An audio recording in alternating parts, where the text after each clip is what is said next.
Mortal Kombat II is out in theaters, sequel to the 2021 film. Director Simon McQuoid returning, partly new cast. Adlin Rudolph, Karl Urban, Martin Ford, Tati Gabrielle, Jessica McNamee, Mehcad Brooks, Ludi Lin, Josh Lawson, Tadanobu Asano, and Hiroyuki Sanada. This is, of course, based on the hugely successful fighting video game franchise.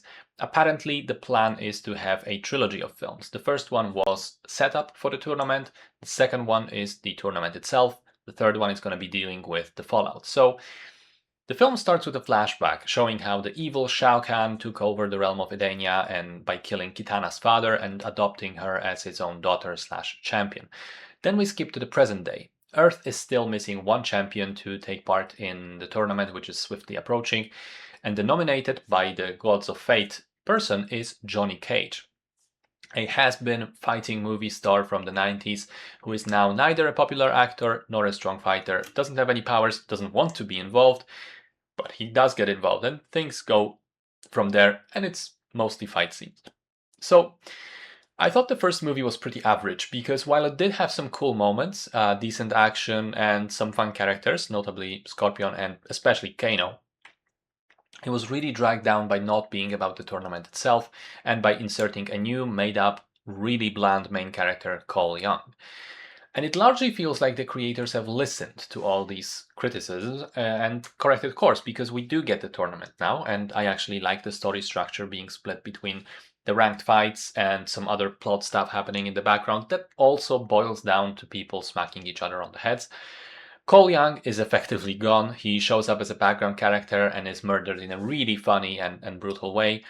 Kano is brought back, kind of illogically, but I'm not going to complain because he's still the best and funniest part about the whole thing. I could have him be present in every scene, just commenting on what's going on, and it would be gold. I liked Johnny Cage quite a lot. He's got this fish out of water storyline combined with a washed up cynic finding the spirit to fight within himself. I think that's really well done, and the whole bit between him and Baraka and his people are fantastic. But I do want to say he does also feel like a bit of a secondary character to Kitana, whose story is she's the more sort of traditional protagonist, and her story is unfortunately far more generic and boring. I think the action is well done, although with the many cuts in fight scenes, I did wonder how fun would it be to have a modern movie like this with people on the skill level of the old Hong Kong, kung fu cinema stuntmen.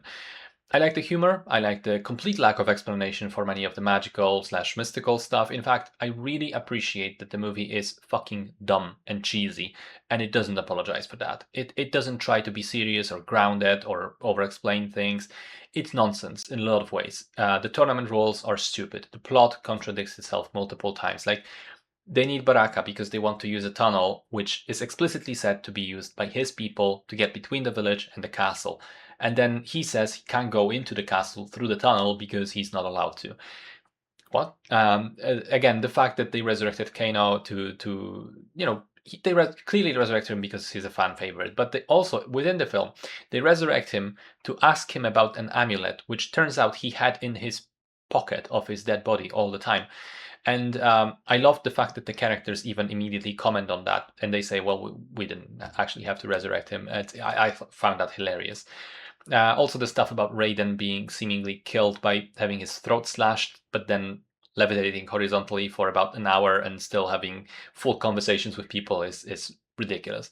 And there's a lot of that, where if you approach the movie seriously, it just falls apart, but it's clear that the filmmakers want you to shut up and just enjoy the ride, and that's what I did. Is it great?